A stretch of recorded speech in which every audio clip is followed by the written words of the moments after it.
Chat ಸ್ಟಾಕ್ಗೆ ತಮಗೆಲ್ಲರಿಗೂ ಸ್ವಾಗತ. ಬುಧವಾರ ರಜಾನ ಮುಗಿಸಿ ಗುರುನಾನಕ್ ಜಯಂತಿ ಪ್ರಕಾರ ರಜಾ ಇತ್ತು ಮಾರ್ಕೆಟಲ್ಲಿ. ಅದನ್ನು ಮುಗಿಸಿ ಇವತ್ತು ಸೆನ್ಸೆಕ್ಸ್ನ ಎಕ್ಸ್ಪೈರಿ ಆಗಿತ್ತು. ಇವತ್ತು ಕೂಡ ಒಂದು ರೆಡ್ ಡೇನಲ್ಲೇ ಕ್ಲೋಸಿಂಗ್ ಆಗಿದೆ ಮಾರ್ಕೆಟು. 50ರಲ್ಲಿ 33 ಸ್ಟಾಕ್ಗಳು ನಿಫ್ಟಿ 15 ಇರೋದು ಇವತ್ತು ರೆಡ್ಡಲ್ಲಿ ಕ್ಲೋಸಿಂಗ್ ಆಗಿದೆ. ನೋಡಿ, ಇವತ್ತು ಟೈಟ್ಲು ಅವರು ಬಿದ್ದರೆ ಇವ್ರು ಎದ್ರು ಅಂತ ಕೊಟ್ಟಿದ್ದೀನಿ. ಇನ್ನೊಬ್ರು ಬಿದ್ದರೆ ಇನ್ನೊಬ್ರು ಎದ್ರೆ ಪರವಾಗಿಲ್ಲ, ಬಟ್ ಇನ್ನೊಬ್ರನ್ನ ಬೀಳ್ಸೆ ಇನ್ನೊಬ್ರು ಎದ್ರೆ ಅಂತ ಆಗ್ಬಿಟ್ರೆ ಕಷ್ಟ ಲೈಫಲ್ಲಿ. ಬಟ್ ಇವತ್ತು ಯಾಕೆ ಆ ಥರ ಹೇಳ್ತಾ ಇದ್ದೀನಿ ಅಂದರೆ ಎರಡು ಕಾರಣದಿಂದಾಗಿ. ಇವತ್ತು ಸೆಕ್ಟರ್, ಟಾಪ್ ಸೆಕ್ಟರ್ ಅಂತ ಹೇಳಿದ್ರೆ IT ಸೆಕ್ಟರ್ ಅಂತ ಹೇಳ್ತಾ ಹೋಗಬೇಕು. ನಿಫ್ಟಿ 15ನಲ್ಲಿ ಇನ್ನೆಲ್ಲದೂ ಕೂಡ ದೊಡ್ಡ ಒಂದು ಕರೆಕ್ಷನ್ನ ತೊಗೊಂಡಿದೆ. ಮೀಡಿಯಾ ಆಗಿರ್ಬೋದು, ಮೆಟಲ್ ಸೆಕ್ಟರ್ ಆಗಿರ್ಬೋದು, ಎಲ್ಲದೂ ಕೂಡ. IT ಸೆಕ್ಟರ್ ಯಾಕೆ ಪಾಸಿಟಿವ್ ಆಗಿದೆ ಅಂದರೆ ನೋಡಿ, ಫಸ್ಟ್ ಆಫ್ ಆಲ್ ಇಂಡಿಯಾದಲ್ಲಿ ಲಿಸ್ಟ್ ಆಗಿರುವಂಥ ಈ ನಿಫ್ಟಿ 15ಇರುವಂಥ IT ಕಂಪ್ನಿಗಳು ಯಾವುದು ಕೂಡ AI ಡ್ರಿವನ್ ಕಂಪ್ನಿಗಳಲ್ಲ. ಇವರೆಲ್ಲ ಸರ್ವಿಸ್ ಬೇಸ್ಡ್ ಕಂಪ್ನಿಗಳು. ಇವಾಗ ಏನಾಗಿದೆ, AI ಬಬಲ್ ಅಂತ ಆಗ್ತಾ ಇದೆ. ಮೈಕಲ್ ಬರಿಯನ್ ಅವರು ದಿ ಬಿಗ್ ಶಾರ್ಟ್ ಅಂತ ಒಂದು ಸಿನಿಮಾ ಇದೆ, ಯಾರಾದ್ರು ನೋಡಿಲ್ಲನೇ ನೀವು ನೋಡ್ಬೋದು. ಅಮೆಝಾನ್ ಪ್ರೈಮಲ್ಲೇ ಇರ್ಬೋದು ಅಂತ ಕಾಣುತ್ತೆ. ಅದು ಹೌಸಿಂಗ್ ಬಬಲ್ ಕ್ರ್ಯಾಶ್ ಟೈಮಲ್ಲಿ ಯಾವ ರೀತಿಯಾಗಿ ಮೈಕಲ್ ಬರಿಯನ್ ಅವರು ಶಾರ್ಟ್ ಪೊಸಿಷನ್ನ ತೊಗೊಂಡು ಅದನ್ನ ಪ್ರಿಡಿಕ್ಟ್ ಮಾಡಿದ್ರು ಅನ್ನೋದ್ರ ಬಗ್ಗೆ ಇರುವಂಥ ಸಿನಿಮಾ. ಅವರು ಈಗ ಅವರ ಸಂಸ್ಥೆ AI ಸ್ಟಾಕ್ಗಳಲ್ಲಿ ಕೂಡ ಅದನ್ನೇ ಮಾಡೋಕ್ಕೆ ಬರ್ತಾ ಇದ್ದಾರೆ. ಎನ್ವಿಡಿಯಾ ಕಂಪ್ನಿಗಳಲ್ಲೆಲ್ಲ ಅವರು ನೆಗೆಟಿವ್ ಸ್ಟೇಕ್ನ ತೊಗೊತಾ ಇದ್ದಾರೆ. ಸೊ ಈ ಕಾರಣದಿಂದಾಗಿ ಒಂದು ದೊಡ್ಡ ಒಂದು ಕೋಲಾಹಲ ಆಗಿತ್ತು ನಿನ್ನೆ ದಿವಸ. China market, European market, American market ಎಲ್ಲದರಲ್ಲೂ ಕೂಡ ಒಂದಿಷ್ಟು ಕಂಪನ ಆಗಿತ್ತು. ಇಂಡಿಯಾದಲ್ಲಿ ಮೇಯ್ನ್ಲಿ ಔಟ್ಸೋರ್ಸಿಂಗ್ ಮಾಡೋಕ್ಕಿರುವಂಥ ದೇಶ ನಮ್ಮದು. ಜಾಸ್ತಿ ಸರ್ವಿಸ್ ಕೊಡ್ತೀವಿ. ಇಲ್ಲಿರುವಂಥ ಕಂಪ್ನಿಗಳಿಗೆಲ್ಲ ಸ್ವಲ್ಪ ನಿರಾಳ. ಇವಾಗ ಎಲ್ಲ AI ಬೇಸ್ ಸ್ಪೆಂಡಿಂಗ್ ಅಂತಿದ್ರು, ಈಗ ಯಾರೋ ಒಂದು ಹದಕ್ಕೆ ಬರುತ್ತೇನೋ ಅನ್ನೋ ಥರ ನನಗೆ ಕಾಣಿಸ್ತಾ ಇದೆ. ಇವತ್ತಿನ ಟಾಪ್ ಲೂಸರು ಗ್ರಾಸಿಮ್. ಯಾಕೆ ದಿಢೀರಂತ ಅವರ CEO ರಾಜೀನಾಮೆನ ಕೊಟ್ಟಿದ್ದಾರೆ. ಜಸ್ಟ್ 1.5 ವರ್ಷ ಆಗಿತ್ತು ನೋಡಿ. CEಗಳು ಬಿಟ್ಟು ಹೋಗೋದು ಅಂತಂದರೆ ಅಂತ ಅಷ್ಟು ಬೇಗ ಬಿಟ್ಟು ಹೋಗುವಂಥದ್ದು ಸಾಮಾನ್ಯವಾಗಿ ನಡೆಯುವಂಥ ಆ್ಯಕ್ಟಿವಿಟಿ ಅಲ್ಲ. ಆದರೆ ಇತ್ತೀಚಿನ ದಿನಗಳಲ್ಲಿ CEOಗಳು ತುಂಬ ಲೈಮ್ ಲೈಟಲ್ಲಿ ಇದ್ದಾರೆ. ರಕ್ಷಿತ್ ಹರ್ಗಾವೆ ಅವರು ಬ್ರಿಟಾನಿಯಾ ಜಾಯ್ನ್ ಆಗ್ತಾ ಇದ್ದಾರೆ ಗ್ರಾಸಿಮ್ನ ಬಿಟ್ಟು. ಅವರ ಕಾಲದಲ್ಲಿ ಸುಮಾರು ಒಂದಿಷ್ಟು ನೆಟ್ವರ್ಕ್ ಎಕ್ಸ್ಪ್ಯಾನ್ಷನ್ ಆಯಿತು. ಬಿರ್ಲಾ ಓಪಸ್ ಅನ್ನೋ ಒಂದು ಬ್ರ್ಯಾಂಡ್ ಬಿಲ್ಡ್ ಆಯಿತು ಪೇಂಟಿಂದು. ಒಳ್ಳೆ ಮಾರ್ಕೆಟ್ ಶೇರ್ ಸಿಕ್ತು. ಏಷ್ಯನ್ ಪೇಂಟ್ಸನ್ನೇ ಅಳ್ಳಾಡಿಸ್ಬಿಟ್ರು. ಎಷ್ಟೋ ಕಂಪ್ನಿಗಳು ಬಂದೋಗಿದ್ವು. 50-60 ಸ್ವಾತಂತ್ರ್ಯ ಬಂದಾಗಿಂದ 16 ಕಂಪ್ನಿಗಳು ಬಂದಿದೆ, ಪೇಂಟ್ ಕಂಪ್ನಿಗಳು. ಯಾವುದು ಏಷ್ಯನ್ ಪೇಂಟ್ಸಿಗೆ ಟಕ್ಕರ್ ಕೊಡೋಕ್ಕಾಗಲಿಲ್ಲ. ಆದರೆ ಗ್ರಾಸಿಮ್ ಬಿರ್ಲಾ ಓಪಸ್ ಬಂದ ಮೇಲೆ ಏಷ್ಯನ್ ಪೇಂಟ್ಸನ್ನೇ ಫುಲ್ಲು ಅಳ್ಳಾಡಿಸ್ಬಿಟ್ಟಿತ್ತು. ಅವರು ಇವತ್ತು ಬಿಟ್ಟೋಗಿರೋದ್ರಿಂದ ಬೇರೆ ಯಾವುದು ಬರ್ಜರ್ ಪೇಂಟ್ಸು, ಏಷ್ಯನ್ ಪೇಂಟ್ಸು ಎಲ್ಲದಕ್ಕೂ ಕೂಡ ಇವತ್ತು ಒಂದಿಷ್ಟು ಚೇಂಜ್ ಆಗ್ತಾ ಇದೆ ಅವ್ರದ್ರಲ್ಲಿ ಏನೋ ಅನ್ನೋ ಥರ ಮೂಮೆಂಟು ಬಂದಂಗೆ ಕಾಣಿಸ್ತಾ ಇದೆ. So Asian paints 4% up movement ಬಂದು ಟಾಪ್ ಗೇನರ್ ಆಗಿದೆ. ಗ್ರಾಸಿಮ್ ಇವತ್ತಿನ ಟಾಪ್ ಲೂಸರ್ ಆಗಿದೆ. ರಿಲಯನ್ಸಲ್ಲಿ 2% ಮೂವ್ಮೆಂಟ್ ಬಂದಿತ್ತು. ಅದು ಬಿಟ್ಟರೆ ಇನ್ನೆಲ್ಲ ಕಂಪ್ನಿಗಳಲ್ಲೂ ಆಲ್ಮೋಸ್ಟ್ ಇವತ್ತು Adani enterprises, power grid, Zomato ಎಲ್ಲದರಲ್ಲೂ ಕೂಡ ಸೆಲ್ಲಿಂಗೇ ಬಂದಿದೆ. ನಿಫ್ಟಿ ನೆಕ್ಸ್ಟ್ 15ನಲ್ಲಿ ನೋಡ್ತಾ ಬರ್ತಾ ಇದ್ರೆ ಇನ್ನೂ ದೊಡ್ಡ ರೆಡ್ ಹೇಳಬೇಕು ಅಂದರೆ ಇಲ್ಲಿ. ಸೊ ಬಜಾಜ್ ಹೋಲ್ಡಿಂಗಲ್ಲಿ 8.67% ಅಪ್ ಮೂವ್ಮೆಂಟ್ ಬಂದಿದೆ. ಬಜಾಜ್ ಹೋಲ್ಡಿಂಗು ಏನು ಅಂತ ಫಾಲೋ ಮಾಡಬೇಕು ಇದನ್ನ. ಸೊ ಅದೇ ರೀತಿಯಾಗಿ ಇಂಡಿಯಾ ಹೋಟೆಲ್ಸಲ್ಲಿ 6.22% ಕರೆಕ್ಷನ್ ಬಂದಿದೆ. ಇದು ಇವತ್ತಿನ ಟಾಪ್ ಗೇನರ್, ಟಾಪ್ ಲೂಸರ್ ಆಗಿದೆ. ಸ್ಕ್ರೀನರಲ್ಲಿ IT ಆಲ್ರೆಡಿ ನಾನು ಹೇಳ್ದಂಗೆ ಸೆಕ್ಟರ್ ಆಫ್ ದ ಡೇನೇ IT. ಇವತ್ತು ITನೇ ಇರೋದ್ರಲ್ಲಿ ಗ್ರೀನ್ ಆಗಿದ್ದ ಸೆಕ್ಟರ್ ಅಂದರೆ IT ಅಂತ ಹೇಳ್ಬೋದು. ಸೊ ನಿಫ್ಟಿ ಏನಾಯಿತು, ಒಂದು ದೊಡ್ಡದಾಗಿ ಬಿದ್ದೋಯ್ತು ನಿಫ್ಟಿ. ಸೊ 25,500 ತನಕ ಬಂದರೂ ಆಶ್ಚರ್ಯ ಇಲ್ಲ ಅಂತ ನಾವು ಯಾವತ್ತು ಮಾತಾಡ್ಕೊಂಡು ಹೋಗಿದ್ವಿ ಮಾರ್ಕೆಟ್ ಕ್ಲೋಸ್ ಆಗೋಕ್ಕಿಂತ ಮುಂಚೆ. ಅಂದರೆ ಮಂಗಳವಾರ ಮಾತಾಡ್ಕೊಂಡು ಹೋಗಿದ್ವಿ ಅಲ್ವಾ, ಮಂಗಳವಾರ ಮಾತಾಡ್ಕೊಂಡು ಹೋಗಿದ್ವಿ. ಸೊ ಇವತ್ತೇನಾಯಿತು, ಒಂದು ಫ್ಲ್ಯಾಟ್ ಆಗಿ ಓಪನಿಂಗ್ ಆಯಿತು. ಒಂದು ಒಳ್ಳೆ ರೀತಿಯಾಗಿ ಓಪನಿಂಗ್ ಆಯಿತು. ಒಂದು 25,650, 700 ಈ ಝೋನ್ ತನಕ ಬಂದು ಟೆಸ್ಟ್ ಮಾಡೋಕೆ ಹೋಯಿತು. ನಾನೇನು ಅಂದ್ಕೊಂಡೆ, ಇವತ್ತು ಓಪನಿಂಗಲ್ಲಿ ಇಷ್ಟು ಚೆನ್ನಾಗಿ ಮಾರ್ಕೆಟ್ ಬರ್ತಾ ಇರೋದ್ರಿಂದ ಇವತ್ತು ಒಂದು ಇಂಟರ್ನಲ್ ಕ್ಯಾಂಡಲ್ ಸೆಟಪ್ ಆಗಿ ಇಷ್ಟರೊಳಗಡೆ ಉಳಿಯುವಂಥ ದಿನ ಆಗ್ಬೋದು. ಇವತ್ತು ಇಂಟರ್ನಲ್ ಕ್ಯಾಂಡಲ್ ಆಗಿ ಉಳಿಬೋದು ಅಂತ ಅಂದ್ಕೊಂಡೆ. ಆದರೆ ಏನಾಯಿತು, 10 ಗಂಟೆ ಅಷ್ಟೊತ್ತಿಗೆ ಡಮ್ ಅಂತ ಸೆಲ್ ಮಾಡ್ತಾ ಹೋದ್ರು. ಸೊ 10 ಗಂಟೆಗೆ ಸೆಲ್ಲಿಂಗ್ ಆಯಿತು. ಆಮೇಲೆ ಇಡೀ ದಿನ ಮಾರ್ಕೆಟು ವೀಕ್ ಸೆಂಟಿಮೆಂಟಲ್ಲೇ ಬಂದು ಕ್ಲೋಸಿಂಗ್ ಆಗಿದೆ. 25,500 ಕೂಡ ಟೆಸ್ಟ್ ಆಗಿಬಿಟ್ಟಿದೆ. ಸೊ ಕೊನೆ ಟೈಮಲ್ಲಿ ಏನಾಯಿತು, ಇವತ್ತು OI ಪ್ರೊಫೈಲ್ ನೋಡೋದಾದರೆ ಸೆನ್ಸೆಕ್ಸಿನ ಎಕ್ಸ್ಪೈರಿ ಇತ್ತು. ಇವತ್ತು ಒಂದೇ ಝೋನಲ್ಲಿತ್ತು. ಅದನ್ನ ಕವರ್ ಮಾಡಿಬಿಟ್ಟು ಇದಕ್ಕೆ ಬರ್ತೀನಿ. ಯಾಕೆಂದರೆ ನಿಫ್ಟಿಗೆ ಇವತ್ತೇನು ಎಕ್ಸ್ಪೈರಿ ಇಲ್ಲ. ಬಟ್ ನೀವು ಸೆನ್ಸೆಕ್ಸ್ನ ನೋಡ್ಕೊಂಬರೋದಾಗಿದ್ದರೆ ಇವತ್ತು ಸುಮಾರು ಹೊತ್ತು ಇಲ್ಲಿ ಪೊಸಿಷನ್ ನೋಡಿ. ಸೆನ್ಸೆಕ್ಸ್ ಅದೇ ಥರನೇ ಕ್ಲೋಸಿಂಗ್ ಆಗಿದೆ. ಸೆನ್ಸೆಕ್ಸಲ್ಲಿ ಏನೂ ಚೇಂಜಸ್ ಆಗಿಲ್ಲ. ಯಾಕೆ ಇದನ್ನ ಸ್ಟ್ರೆಸ್ ಮಾಡಿ ಹೇಳ್ತಾ ಇದ್ದೀನಿ ಅಂತಂದರೆ, ಎಕ್ಸ್ಪೈರಿ ದಿನ OIಗೆ ಎಲ್ಲದಕ್ಕಿಂತ ಒಂದು ತೂಕ ಜಾಸ್ತಿ ಅನ್ನೋದನ್ನು ಮತ್ತೆ ಪ್ರೂವ್ ಮಾಡಿದೆ. ಯಾರ್ಯಾರು ಗ್ರೂಪಲ್ಲಿ ಇವತ್ತು ಇದನ್ನ ನೀವು ನೋಡಿದರೆ ದಯವಿಟ್ಟು ನೀವು ಕಮೆಂಟ್ ಮಾಡ್ಬೋದು. ಈ ಝೋನಲ್ಲೇ ಇವತ್ತು ಸೆನ್ಸೆಕ್ಸ್ ಎಕ್ಸ್ಪೈರಿ ಮುಗಿಸ್ತಾರೆ ಅಂತ ನಾವು ಮಾತಾಡ್ಕೊಂಡಿದ್ವಿ. ಬಿಕಾಸ್ ರೇರಾಗಿ ನೋಡ್ಲಿಕ್ಕೆ ಸಿಗುತ್ತೆ. ಎರಡೂ ಕಡೆ OIಗಳು ಕಾಮನ್ ಇರುವಂಥದ್ದು. ಎಲ್ಲ ಕಡೆ OI ಸಮಾನವಾಗಿತ್ತು. ಆ ಥರ ದಿನಗಳಲ್ಲಿ ಅದು ಒಂದು ಪರ್ಫೆಕ್ಟ್ ಒಂದು ಸ್ಟ್ರಾಡಲ್ ಆಪರ್ಚುನಿಟಿ ಡೇ ಅಂತ ನಾವು ಮಾತಾಡ್ಕೊಂಡಿದ್ವಿ. ಯಾವ ಥರ ಅಂದರೆ, ಒಂದು ನಿಮಿಷ ತೆಗೆದುಬಿಡ್ತೀನಿ ಅದನ್ನ. ಈ ಥರ ಅಲ್ವಾ, ಈ ಥರ ಅಂದ್ಕೊಂಡಿದ್ವಿ. ಇವತ್ತು ಈ ಥರ ಝೋನಲ್ಲಿದೆ. ಇದೇ ಝೋನಲ್ಲೇ ಮುಗಿಸ್ಬೋದು. ಇದೇ ಥರ ಬಿಲ್ಡಪ್ ಆಗ್ತಾ ಇದೆ ಅಂತ ಸರಿಸುಮಾರು ಒಂದು 12:30 1 ಗಂಟೆ ಅಷ್ಟೊತ್ತಿಗೆ ಆ ಥರ ಅಂದ್ಕೊಂಡಿದ್ವಿ. ಅದೇ ಥರನೇ ಕ್ಲೋಸಿಂಗ್ ಮಾಡಿದ್ರು ಯಾವುದರಲ್ಲಿ ಸೆನ್ಸೆಕ್ಸಲ್ಲಿ. Because OI takes an upper hand expiry ದಿನ ಅನ್ನೋದನ್ನು ಮತ್ತೆ ಸ್ಟ್ರೆಸ್ ಮಾಡಿ ಹೇಳೋದಕ್ಕೋಸ್ಕರ ಆ ಪಾಯಿಂಟನ್ನು ತಗೊಂಡೆ.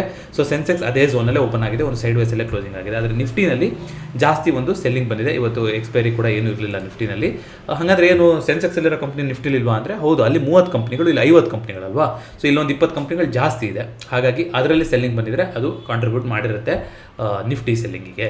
ಸೊ ಈಗ 25,500ಗೂ ಕೂಡ ಬಂದು ನಿಂತಿದ್ದಾಯಿತು. ಕೊನೆ ಟೈಮಲ್ಲಿ FM ಅವ್ರದ್ದು ಇವತ್ತು SBI ಬ್ಯಾಂಕಿಂಗ್ ಕಾನ್ಕ್ಲೇವ್ ಅಂತ ಒಂದು ನಡೀತಾ ಇದೆ, 12ನೇ ವರ್ಷ ಮಾಡ್ತಾ ಇರೋರು SBI ಅವರು. ಅಲ್ಲಿ ಮಾತಾಡ್ತಾ ಏನು ಹೇಳಿದ್ರು, ಒಂದು Atmanirbhar Bharat, make in India ಬಗ್ಗೆ ಮತ್ತೆ ಹೇಳಿದ್ದಾರೆ. ಹಾಗಂದರೆ ಏನು ಬರೀ ಐಸೋಲೇಟ್ ಆಗಿ ನಾವೇ ಅಂತ ಇಟ್ಕೊಳೋದಲ್ಲ, ಇಲ್ಲಿ ಪ್ರಯಾರಿಟಿ ಕೊಟ್ಟು ಗ್ಲೋಬಲ್ ಜೊತೆ ಟೈಅಪ್ಪು ಮಾಡ್ಕೋಬೇಕು ಅಂತ ಹೇಳಿದ್ರು. ಅದು ಹೇಳಿದ ತಕ್ಷಣ ಕೆಲವೊಂದಿಷ್ಟು ಸ್ವದೇಶಿ ಕಂಪ್ನಿಗಳಿಗೂ ಒಂದಿಷ್ಟು ರಿಯಾಕ್ಷನ್ ಬರಲಿಕ್ಕೆ ನೋಡಲಿಕ್ಕೆ ಸಿಕ್ತು. ಅಂದರೆ ಏನು ನಾವು ಪೂರ್ತಿ ಇಲ್ಲಿಗೆ ಡಿಪೆಂಡೆಂಟ್ ಆಗಿಲ್ಲ, ನಾವು ಒಂದಿಷ್ಟು ಬೇರೆ ಕಡೆಯಿಂದನೂ ಒಂದು ಟೈಅಪ್ಗೋಸ್ಕರ ನೋಡ್ತಾ ಇದ್ದೀವಿ, ಐಸೋಲೇಷನ್ ಪಾಲಿಸಿ ಅಲ್ಲ ಅಂತ ಹೇಳಿದ್ರು. ಜೊತೆಗೆ ನಾವಿಲ್ಲೇನು F&O ಕ್ಲೋಸ್ ಮಾಡೋಕ್ಕಿಲ್ಲಪ್ಪ ಅಂತ ಅದನ್ನು ಕೂಡ ಒಂದು ಹೇಳೋಗಿದ್ದಾರೆ. ನಾನು ಫುಲ್ ನೋಡೋಕ್ಕಾಗಿಲ್ಲ, ಒಂದಿಷ್ಟು ಭಾಗ ನೋಡಿದ್ದೆ ಅಷ್ಟೇ ಸ್ಪೀಚ್ನ. F&O ನಾನೇನು ಇಲ್ಲಿ ಮುಚ್ಚಕ್ಕೆ ನಾವಿಲ್ಲ ಅಂತಲೂ ಕೂಡ ಹೇಳಿದ್ದಾರೆ. ಸೊ ಮಾರ್ಕೆಟು ರಿಯಾಕ್ಟ್ ಮಾಡಿದೆ ಇದೆಲ್ಲದಕ್ಕೂ. ಈಗ 25,400 ಅನ್ನೋದು ನಾನು ಮೊನ್ನೆನೂ ಕೂಡ ಮಾತಾಡ್ಕೊಂಡಂಗೆ ಅದೇ ಇಂಪಾರ್ಟೆಂಟ್ ಆಗ್ತಾ ಹೋಗುತ್ತೆ. ಸೊ ಕೆಳಗಡೆ ಬಂದರೆ 25,400 ಯಾವ ರೀತಿ ಆಗುತ್ತೆ ಅಂತ ನೋಡಬೇಕು. ಕನ್ಸಿಕ್ಯೂಟಿವ್ ಆಗಿ ನಿಮಗೆ 1 2 3 4 5 6 ದಿನಗಳಿಂದ ಒಂದು ನೆಗೆಟಿವ್ ಮೂಮೆಂಟಲ್ಲಿ ಹೋಗ್ತಾ ಇದೆ ಮಾರ್ಕೆಟು. ನೋಡೋಣ 25,400ನ ಟೆಸ್ಟ್ ಮಾಡೋದು ಯಾವ ರೀತಿಯಾಗಿ ಟೆಸ್ಟ್ ಮಾಡುತ್ತೆ ಅನ್ನೋದು ವೆರಿ ಇಂಪಾರ್ಟೆಂಟ್. ಹಿಂದೆ ಇರುವಂಥ ಸಪೋರ್ಟ್ ಲೆವೆಲ್ಗಳು ಅದು ಇಂಪಾರ್ಟೆಂಟ್ ಆಗ್ತಾ ಹೋಗುತ್ತೆ ನಿಫ್ಟಿಗೆ. ಅದೇ ರೀತಿಯಾಗಿ ಬ್ಯಾಂಕ್ ನಿಫ್ಟಿ ಈಗ ಫಸ್ಟ್ ಟೈಮು ಆ ಬಸ್ ಸ್ಟ್ಯಾಂಡ್ನ ದಾಟಿ ಕೆಳಗಡೆ ಬಂದಿದೆ. ಈಗ ಒಂದು ಟ್ರೇಡ್ ಕೂತ್ಕೊತಾ ಇದೆ ನೋಡಿ, ನಿನ್ನೆ ಇತ್ತು, ಇವತ್ತು ಬಂದಿದೆ, ಈ ಝೋನ್ ಕೂಡ ಬಂದಿದೆ. ನಾಳೆನೂ ಕೂಡ ವೀಕ್ ಆಗ್ತಾ ಹೋಯಿತು ಅಂತಂದರೆ ಇಲ್ಲಿ ಒಂದು ಸೆಂಟಿಮೆಂಟಿಗೆ ಜಾಗ ಇದೆ, ಅಪ್ ಟು 57,000 ತನಕ ಆರಾಮಾಗಿ ಜಾಗ ಇದೆ. ಇವತ್ತು ಒಂದು 500 ಪಾಯಿಂಟ್ ಬಿದ್ದಿದೆ, ನಾಳೆ ಒಂದು 500 ಪಾಯಿಂಟ್ ಬಂದ್ರೂ ಕೂಡ ಆಶ್ಚರ್ಯ ಇಲ್ಲ, ಅದಕ್ಕೆ ಜಾಗ ಇದೆ. ಆ ಥರ ಏನಾರು ಆಯಿತು ಅಂದರೆ ನಿಫ್ಟಿ 25,400ನ ಆರಾಮಾಗಿ ಟೆಸ್ಟ್ ಮಾಡುವಂಥ ಸಾಧ್ಯತೆ ಇದೆ. ಇಂಡಿಯಾ ವಿಕ್ಸ್ ಏನಾಗಿದೆ, ಇಂಡಿಯಾ ವಿಕ್ಸ್ ಈಗಲೂ ಕೂಡ ತುಂಬ ವೊಲಟೈಲ್ ಆಗಿದೆ. 12 ಆಸುಪಾಸಲ್ಲೇ ನಡೀತಾ ಇದೆ, 12ಕ್ಕಿಂತ ಮೇಲ್ಗಡೆನೇ ನಡೀತಾ ಇದೆ ಇಂಡಿಯಾ ವಿಕ್ಸು. ಕ್ರೂಡಲ್ಲಿ ಒಂದು ಒಳ್ಳೆ ಮೂಮೆಂಟು ಬರುವಂಥ ಸಾಧ್ಯತೆಗಳು ಕಾಣಿಸ್ತಾ ಇದೆ. ದಿಸ್ ಇಸ್ ಬಿಕಾಸ್ OIನಲ್ಲಿ ಒಳ್ಳೆ ರೀತಿಯಂಥ ಅನ್ವೈಂಡಿಂಗ್ ಆಗ್ತಾ ಇದೆ. 5,500 5,600 ಇಲ್ಲೆಲ್ಲ ದೊಡ್ಡ ರೆಸಿಸ್ಟೆನ್ಸ್ ಮಾಡ್ಕೊಂಡು ಕೂತವರೆಲ್ಲ ಇವಾಗ ಪೊಸಿಷನ್ನ ಆಚೆ ತೆಗಿತಾ ಇದ್ದಾರೆ. ಇದು ಏನಕ್ಕೆ ದಾರಿ ಮಾಡಿಕೊಡುತ್ತೆ ಅಂತ ನೋಡಬೇಕು. ನೋಡಿ, ಒಂದು ಒಳ್ಳೆ ಮೂಮೆಂಟ್ ಬಂದಿತ್ತು, ಅದಾದಮೇಲೆ ಆಗಿರುವಂಥದ್ದು ಡೌನ್ ಮೂಮೆಂಟ್ ಆಗಿಲ್ಲ. ಇದು ಒಂದು ಟಿಪಿಕಲ್ ಫ್ಲಾಗ್ ಆ್ಯಂಡ್ ಪೋಲ್ ಪ್ಯಾಟರ್ನಿಗೆ ಆಗೋ ಥರ ಕಾಣಿಸ್ತಾ ಇದೆ. ಇದನ್ನ ಟಿಪಿಕಲ್ ಫ್ಲಾಗ್ ಆ್ಯಂಡ್ ಪೋಲ್ ಅಂತ ನಾವು ಕರೆಯೋಕ್ಕಾಗಲ್ಲ ಇದನ್ನ, ಯಾಕೆ ಅಂದರೆ ಹಿಂದ್ಗಡೆ ಇರುವಂಥ ಸೆಂಟಿಮೆಂಟು ವೀಕ್ ಇದೆ. ಫ್ಲಾಗ್ ಆ್ಯಂಡ್ ಪೋಲ್ ಪ್ಯಾಟರ್ನಿಗೆ ಯಾವಾಗ ಬೆಲೆ ಇರುತ್ತೆ, ಪಾಸಿಟಿವ್ ಮೂಮೆಂಟ್ ಬಂದ್ಬಿಟ್ಟು ಅದಾದಮೇಲೆ ಒಂದು ಫ್ಲಾಗ್ ಆಗಿ ಆಮೇಲೆ ಬ್ರೇಸ್ ಕೊಟ್ಟರೆ ಅದಕ್ಕಿರುತ್ತೆ. ಇಲ್ಲಿ ಏನು ಆಗಿರೋದೇನು, ಒಂದು ನೆಗೆಟಿವ್ ಬ್ರೇಕ್ ಡೌನ್ ಆಗಿ ಅದಾದಮೇಲೆ ಈಗ ಪುಷ್ ಬರ್ತಾ ಇರೋದು. ಹಾಗಾಗಿ ಓವರಾಲ್ ಟ್ರೆಂಡ್ ನೆಗೆಟಿವೇ ಇದೆ, ಯಾಕೆಂದರೆ ನೆಗೆಟಿವ್ ಬಿದ್ದ ಮೇಲೆ ಆಮೇಲೆ ಬರ್ತಾ ಇರೋಂಥ ಶಾರ್ಟ್ ಕವರಿಂಗ್ ಇದು. ಸೊ 5,600 ವೆರಿ ಇಂಪಾರ್ಟೆಂಟ್ ಆದಂಥ ಒಂದು ರೆಸಿಸ್ಟೆನ್ಸ್ ಆಗಿ ಉಳ್ಕೊಳ್ಳುತ್ತೆ. ಬಟ್ ಅಲ್ಲಿಗೆ ಹೋಗುವಂಥ ಸಾಧ್ಯತೆಗಳು ಕಾಣಿಸ್ತಾ ಇದೆ ಈ ತಿಂಗಳಲ್ಲಿ. ಅಂದರೆ ಇನ್ನೂ ಏನು 5,600 ಅಂದರೆ ಇನ್ನೊಂದು 300 ಪಾಯಿಂಟ್ಗಳ ಒಂದು ರ್ಯಾಲಿ ಬರ್ಬೋದು. ಆ ಥರ ಬರುತ್ತೆ ಅಂದರೆ ಇದನ್ನೇ ನಾವು ಸ್ಟಾಪ್ ಲಾಸ್ ಇಟ್ಕೋಬೋದು. 5,300ನೇ ಸ್ಟಾಪ್ ಲಾಸ್ ಇಟ್ಕೊಂಡು ಒಂದು ಆಪರ್ಚುನಿಟಿ ಹುಡುಕ್ಬೋದು. ಇಲ್ಲಿ ಕನ್ಫರ್ಮೇಷನ್ ಬೇಕು ಅಂದರು 5,400 ಮೇಲ್ಗಡೆ ಕ್ಲೋಸಿಂಗ್ ಆದರೆ ಆವಾಗ ಒಂದು 200 ಪಾಯಿಂಟ್ಸ್ಗಳ ಒಂದು ಮೂಮೆಂಟು ಕ್ಯಾಪ್ಚರ್ ಮಾಡಲಿಕ್ಕೆ ಸಿಗ್ಬೋದು ಕ್ರೂಡಲ್ಲಿ. ಅದೇ ರೀತಿಯಾಗಿ ನ್ಯಾಚುರಲ್ ಗ್ಯಾಸು ಕ್ರೂಡ್ ಮೇಲೆ ಹೋಗುತ್ತೆ ಅಂದರೆ ಏನಾಗಬೇಕು, ನ್ಯಾಚುರಲ್ ಗ್ಯಾಸು ಕರೆಕ್ಷನ್ ಆಗಬೇಕು. ಕರೆಕ್ಷನ್ ಆಗ್ತೀನಿ ಅಂತ ಇದುವರೆಗೂ ಸುಳುವು ಕೂಡ ಕೊಟ್ಟಿಲ್ಲ ನ್ಯಾಚುರಲ್ ಗ್ಯಾಸು.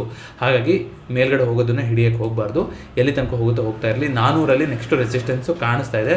ರೌಂಡ್ ಲೆವೆಲ್ ಕೂಡ ಆಫ್ಟರ್ ಅ ಲಾಂಗ್ ಟೈಮ್ ಬರ್ತಾ ಇರೋಂಥ ಲೆವೆಲ್ ಕೂಡ. ಹಾಗಾಗಿ 2025 ಫೆಬ್ರವರಿ ಅಟೆಂಪ್ಟ್ ಆಗಿತ್ತು, ಈಗ ವಾಪಸ್ ಅಟೆಂಪ್ಟ್ ಆಗ್ತಾ ಇದೆ. ಸೊ ಶಾರ್ಟ್ ಟರ್ಮ್ ಟೆಸ್ಟಿಂಗೇನೆ. ಹಾಗಾಗಿ ಅಲ್ಲೊಂದು ರೆಸಿಸ್ಟೆನ್ಸ್ ಅನ್ನೋದು ಬಿಲ್ಡಪ್ ಆಗುತ್ತೆ. ಆ ಥರ ಆಯಿತು ಅಂದರೆ ತಿರ್ಗಾ 340 ಈ ಲೆವೆಲ್ನ ಬಂದು ಟೆಸ್ಟ್ ಆಗ್ತಾ ಹೋಗ್ಬೋದು. ಗ್ಯಾಪ್ ಇದೆ ಮಾತ್ರಕ್ಕೆ ಗ್ಯಾಪ್ ಫಿಲ್ ಆಗಲೇಬೇಕು ಅಂತಲ್ಲ, ಗ್ಯಾಪು ಕೂಡ ಒಂದು ಸಪೋರ್ಟ್ ಥರ ಆಕ್ಟ್ ಆಗ್ತಾ ಹೋಗುತ್ತೆ. ಕರೆಕ್ಷನ್ ಅಂತ ಬಂತು ಅಂದರೆ ಅಲ್ಲಿ ತನಕ ಟಾರ್ಗೆಟ್ ಸಿಗುತ್ತೆ. ಆ ಥರ ಆಗಬೇಕು ಅಂದರೆ ಕ್ರೂಡು ಕೂಡ ನೋಡಿ ಸಾಮಾನ್ಯವಾಗಿ ಇನ್ವರ್ಸ್ಲಿ ಪ್ರೊಪೋರ್ಷನಲ್ಲು. ಇವಾಗ ಮಾರ್ಕೆಟು ಗೋಲ್ಡು ಯಾವ ರೀತಿಯಾಗಿ ಉಲ್ಟಾ ನಡೀತಾ ಇರುತ್ತೆ, ಒಂದು ಮೇಲೆ ಹೋದರೆ ಇನ್ನೊಂದು ಕೆಳಗೆ.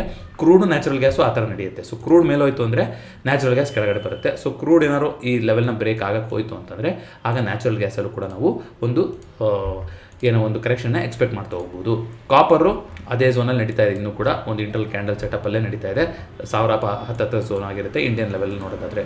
ಗೋಲ್ಡಲ್ಲಿ ನೋಡಿ, ಇವತ್ತೊಂದು ರಿಸ್ಟ್ ರಿವಾರ್ಡ್ ಟ್ರೇಡ್ ಇದೆ ಅಂತ ಮಾತಾಡ್ತೀವಿ ಸರಿ ಸುಮಾರು ಈ ಪಾಯಿಂಟಲ್ಲಿ ಅಂತ. ಸೊ ಆ ಪಾಯಿಂಟಲ್ಲಿ ಅಂತ ನೋಡಿದ್ರೆ ಗೋಲ್ಡಿಗೆ ನನಗೆ 1:1 ಅಷ್ಟೇ ಕಾಣಿಸ್ತಾ ಇದೆ ಇಲ್ಲಿ risk reward. But compare to gold ಸಿಲ್ವರಿಗೆ ಅಂದರೆ ಇಲ್ಲಿ ಒಂದು ಶಾರ್ಟ್ ಕವರಿಂಗ್ ಅಂತೂ ಆಗ್ತಿರೋದು ಪಕ್ಕ. ಸೊ 4,100 ಲೆವೆಲ್ಗೆ ಗೋಲ್ಡು ಹೋದರೂ ಕೂಡ ಆಶ್ಚರ್ಯ ಇಲ್ಲ. ಇದನ್ನೇ ಸ್ಟಾಪ್ ಲಾಸ್ ಇಟ್ಕೊಂಡು ಯಾರಾದರೂ ಟ್ರೇಡಲ್ಲಿ ಇದ್ದೀರಾ ಅಂದರೆ ಇದನ್ನ ಸ್ಟಾಪ್ ಲಾಸ್ ಇಟ್ಕೊಂತ ಹೋಗ್ಬೋದು. ಅದೇ ರೀತಿಯಾಗಿ ಸಿಲ್ವರಲ್ಲಿ ಕೂಡ ಸ್ವಲ್ಪ ಜಾಸ್ತಿ ಟಾರ್ಗೆಟ್ ಕಾಣಿಸ್ತಾ ಇದೆ ಸಿಲ್ವರಲ್ಲಿ. ಯಾಕೆಂತಂದರೆ ನೆಕ್ಸ್ಟ್ ಮೇನ್ ರೆಸಿಸ್ಟೆನ್ಸ್ ಅಂತ ಇರೋದು 52ರಲ್ಲಿ. ಸೊ ನೋಡೋಣ ಅದು ಈ ಬರೋ ವಾರಗಳಲ್ಲಿ ಅಲ್ಲಿಗೆ ಟಾರ್ಗೆಟ್ ರೀಚ್ ಆಗುತ್ತೆ ಏನು ಅಂತ. ಇದು 1:1.5 ಟ್ರೇಡ್ ಆಗಿರುತ್ತೆ ಇದು. ಸೊ ರಿಸ್ಟ್ ರಿವಾರ್ಡ್ ಟೋಲು ಇಲ್ಲಿ ಒಂದು ಇಲ್ಲಿರುತ್ತೆ ನೋಡಿ, ಇಲ್ಲಿ ಲಾಂಗ್ ಪೊಸಿಷನ್, ಶಾರ್ಟ್ ಪೊಸಿಷನ್ ಅಂತ ಅದು ಹಾಕೊಂಡ್ರೆ ನಿಮಗೆ ಪ್ರೊಜೆಕ್ಷನ್ ಸಿಗ್ತಾ ಹೋಗುತ್ತೆ ಟ್ರೇಡಿಂಗ್ನಲ್ಲಿ. ಅದೇ ರೀತಿ USD/INR 89 ರೂಪಾಯಿಗೆ ಬಂದಿದೆ. ನ್ಯಾಸ್ಡ್ಯಾಕು ಇವತ್ತು ವೀಕ್ ಆಗಿ ಮತ್ತೆ ಕೆಳಗಡೆ ಹೋಗ್ತೀನಿ ಅನ್ನೋ ಥರ ಬಂದಿದೆ. ಯಾಕೆಂದರೆ ನೋಡಿ, ನಿನ್ನೆ ಎಲ್ಲಿಂದ ಓಪನ್ ಆಗಿತ್ತು ಅಲ್ಲಿಂದ ಬಂದಿದ್ದಂಥ ಫಾಲು, ನಿನ್ನೆ ಆ ಲೆವೆಲ್ಗೆ ಹೋಯಿತು, ಅಲ್ಲಿಂದ ಮತ್ತೆ ಫಾಲು. ಕ್ಲಿಯರಾಗಿ ಏನು ತೋರಿಸ್ತಾ ಇದೆ, ವೀಕ್ನೆಸ್ನ ಸಾರಿ ಹೇಳ್ತಾ ಇದೆ.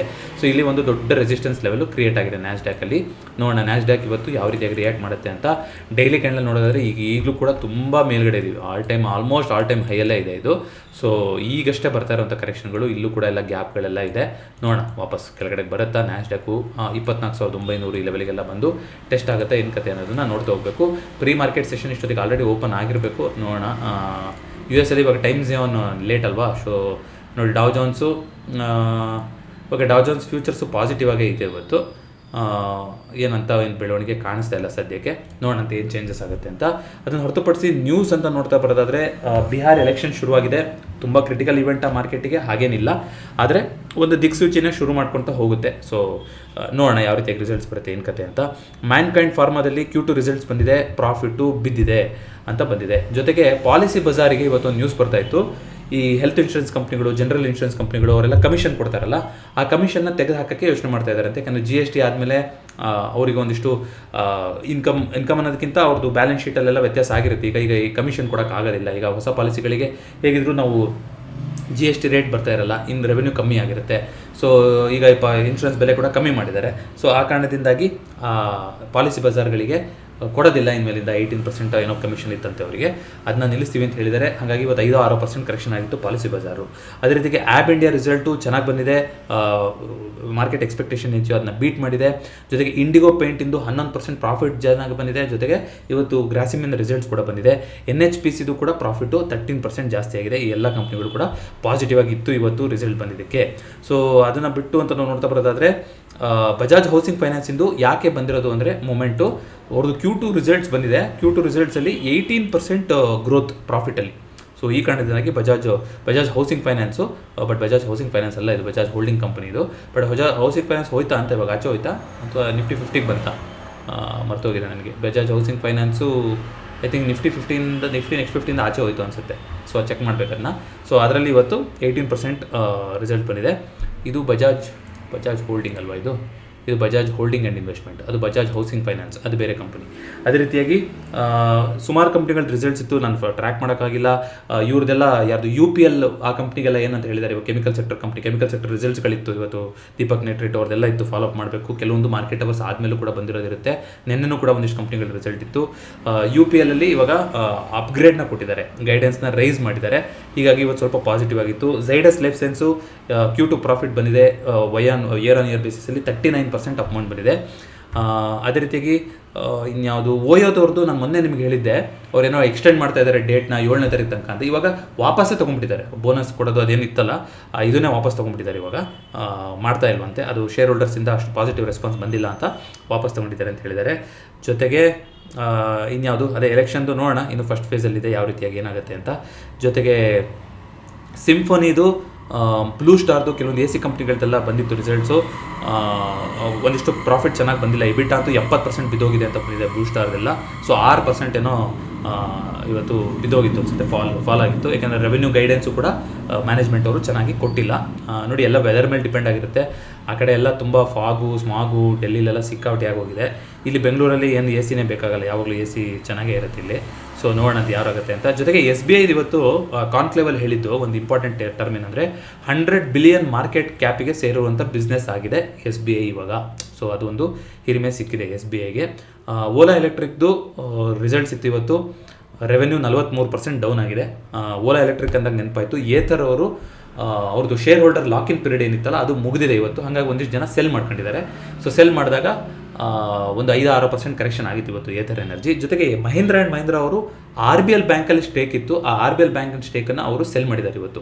ಸೊ ಸುಮಾರು ಆ್ಯಕ್ಟಿವಿಟಿ ಆಗಿದೆ ಈ ಥರ ಇದ್ದವರೆಲ್ಲ ಸೆಲ್ ಮಾಡಿರೋದು ಆ ಥರ ಅಂತ. ಜೊತೆಗೆ MRPL ಈ ಥರ ಆಯಿಲ್ ಮಾರ್ಕೆಟಿಂಗ್ ಕಂಪ್ನಿಗಳ ಬಗ್ಗೆ ಕೆಲವರು ಕೇಳಿದ್ರಿ ಏನು ಅನಿಸುತ್ತೆ ನಿಮ್ಮ ಔಟ್ಲುಕ್ ಅಂತ.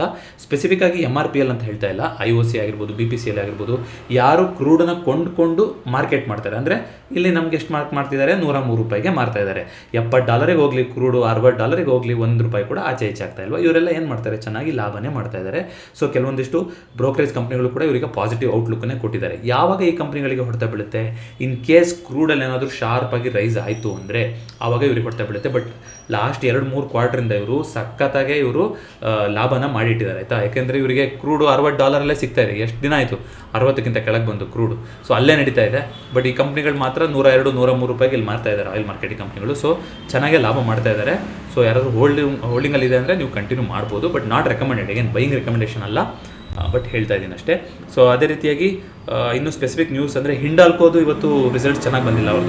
ಅವ್ರದ್ದು ಕೂಡ 5% ಬಿದ್ದಿದೆ ರಿಸಲ್ಟ್ಸ್ ಅಂತ ಹೇಳ್ತಾ ಹೋದರೆ ನೋಡಿ, ಸುಮಾರಿದೆ. ಪೇಟಿಎಮ್ಮಲ್ಲಿ ಇವತ್ತು ಚೆನ್ನಾಗಿ ರಿಸಲ್ಟ್ ಬಂದಿದೆ ಅಂತ, ಅದು 52 ವೀಕ್ ಹೈಗೆ ಹೋಗಿತ್ತು ಪೇಟಿಎಮ್ಮು, ಈಗ 920 ಚಿಲ್ಲರೆಯಲ್ಲಿ ನಡೀತಾ ಇದೆ. ಅದೇ ರೀತಿಯಾಗಿ ಓಲಾ ಎಲೆಕ್ಟ್ರಿಕ್ ಅಂತ ಹೇಳಿದೆ. ಇಷ್ಟೇ ನನಗೆ ಮೇಯ್ನಾಗಿ ಕಂಡಿದ್ದಂಥ ರಿಸಲ್ಟ್ಸು. ಆ ರಿಸಲ್ಟ್ ಪೇಜಲ್ಲಿ ಓಪನ್ ಮಾಡಿ ಹೇಳ್ತಾ ಇಲ್ಲ, ಬಟ್ ಇಲ್ಲೇ ಹೇಳ್ಬಿಟ್ಟೆ ಎಲ್ಲ. ಬಟ್ FIDI ಡೇಟಾ ನೋಡ್ತಾ ಬರೋದಾದರೆ ಇವತ್ತಿನ ದಿನ ಬಂದಿಲ್ಲ, ಬಟ್ ಇವತ್ತು ಸೆಲ್ಲಿಂಗೇ ಮಾಡಿರ್ತಾರೆ. ಮೊನ್ನೆ ಕೂಡ ಮೈನರಾಗಿ FIDI ಇಬ್ಬರು ಮೈನರಾಗಿ ಬೈ ಮಾಡಿದರು. ಇವತ್ತು ಒಂದಿಷ್ಟು ಸೆಲ್ಲಿಂಗ್ ಆಗಿರ್ಬೋದು ಯಾವುದರಲ್ಲಿ, FIDIಗಳಲ್ಲಿ. ಇದಿಷ್ಟು ಇವತ್ತಿನ ಚಾರ್ಟ್ ಸ್ಟಾಕ್ ಆಗಿತ್ತು. ಈ ವಿಡಿಯೋ ಇಷ್ಟ ಆಗಿದೆ ದಯವಿಟ್ಟು ವಿಡಿಯೋನ ಲೈಕ್ ಮಾಡಿ ಹಾಗೂ ಚಾನಲ್ಗೆ ಸಬ್ಸ್ಕ್ರೈಬ್ ಮಾಡಿ. ಟರ್ಮ್ ಇನ್ಶೂರೆನ್ಸ್ ಇನ್ನೂ ಯಾರಾದರೂ ಓಪನ್ ಮಾಡಿಸಿಲ್ಲ ಅಂತಂದರೆ ಪ್ರತಿ ವಿಡಿಯೋದ ಪಿನ್ ಕಾಮೆಂಟಲ್ಲಿ ಟರ್ಮ್ ಇನ್ಶೂರೆನ್ಸ್ ಫಾರ್ಮ್ ಇರುತ್ತೆ, ಅದನ್ನ ಫಿಲಪ್ ಮಾಡಿದ್ರೆ ಬಜಾಜ್ ಸಿಬ್ಬಂದಿ ನೇರವಾಗಿ ನಿಮ್ಮನ್ನ ಕಾಂಟ್ಯಾಕ್ಟ್ ಮಾಡ್ತಾರೆ. ನಿಮ್ಮ ಹತ್ರ ಇರೋ ಅಗತ್ಯ ಮಾಹಿತಿನ ತೊಗೊಂಡು ಪಾಲಿಸಿನ ಇಶ್ಯೂ ಮಾಡ್ತಾರೆ. ನನಗೆ ಇನ್ಕಮ್ ಪ್ರೂಫ್ ಇಲ್ಲ, ನಾನು ಒಂದು ಸ್ಯಾಲರಿಡ್ ಎಂಪ್ಲಾಯಿ ಅಲ್ಲ, ನನಗೂ ಟರ್ಮ್ ಇನ್ಶೂರೆನ್ಸ್ ಸಿಗುತ್ತಾ ಅಂದರೆ ಹೌದು, ಖಂಡಿತ ನಿಮಗೂ ಟರ್ಮ್ ಇನ್ಶೂರೆನ್ಸ್ ಸಿಗುತ್ತೆ. ಪ್ರತಿ ಪಿನ್ ಕಾಮೆಂಟಲ್ಲಿ ನಾನು ಸ್ಯಾಲರಿಡ್ ಉದ್ಯೋಗಿಗಳಿಗಾದರೆ ಯಾವ ಥರ ನೀವು ಸ್ವ ಉದ್ಯೋಗ ಮಾಡ್ತಾ ಇದ್ದೀರ ಅಂದರೆ ನಿಮಗೆ ಯಾವ ಥರ ಪ್ಲಾನ್ ಇದೆ ಅನ್ನೋದನ್ನು ಕೂಡ ಎಕ್ಸ್ಪ್ಲೇನ್ ಮಾಡಿದ್ದೀನಿ, ಆ ವಿಡಿಯೋನು ಕೊಟ್ಟಿರ್ತೀನಿ. ಇಂಟ್ರೆಸ್ಟ್ ಇದ್ದರೆ ಫಾರ್ಮ್ನ ಫಿಲಪ್ ಮಾಡಿ ಆದಷ್ಟು ಬೇಗ ಟರ್ಮ್ ಇನ್ಶೂರೆನ್ಸ್ ತೊಗೊಂಡ್ರೆ ಪ್ರೀಮಿಯಮ್ಗಳು ಉಳಿತಾ ಹೋಗುತ್ತೆ. ಲೈಫ್ ಇನ್ಶೂರೆನ್ಸ್ ಅಂದರೆ ಟರ್ಮ್ ಇನ್ಶೂರೆನ್ಸ್ ಒಂದೇ, ಇನ್ಯಾವ ಇನ್ಶೂರೆನ್ಸ್ ಕೂಡ ಬೇಕಾಗಿಲ್ಲ. ಜೊತೆಗೆ ಎಮರ್ಜೆನ್ಸಿ ಫಂಡ್ ಬಿಲ್ಡ್ ಮಾಡೋದು ಕೂಡ ವೆರಿ ಇಂಪಾರ್ಟೆಂಟ್. ಇನ್ನು 2 ತಿಂಗಳು, ಈ ವರ್ಷ ಮುಗದೇ ಹೋಯಿತು 2025, ತುಂಬ ಬೇಗ ಹೋಯಿತು, ಆದರೆ ತುಂಬ ಟ್ರಿಕಿ ಆಗಿತ್ತು ಕೂಡ ಈ ವರ್ಷ. ಸೊ ಈ ವರ್ಷಕ್ಕೆ ಮುಗಿಯೋದ್ರೊಳಗಡೆ ಒಂದು ಎಮರ್ಜೆನ್ಸಿ ಫಂಡನ್ನು ಮಾಡಿಟ್ಕೊಂಡ್ರೆ ಒಳ್ಳೆಯದು. ಸೊ ಅದ್ರ ಬಗ್ಗೆ ಡೆಡಿಕೇಟೆಡ್ ವಿಡಿಯೋ ಇದೆ, ಪ್ರತಿ ವಿಡಿಯೋದ ಡಿಸ್ಕ್ರಿಪ್ಷನ್ ಇರುತ್ತೆ, ಚೆಕ್ಔಟ್ ಮಾಡ್ತಾ ಹೋಗ್ಬೋದು. ಮತ್ತೊಂದು ವಿಡಿಯೋದೊಂದಿಗೆ ಭೇಟಿಯಾಗೋಣ. ಎಲ್ರಿಗೂ ನಮಸ್ಕಾರ.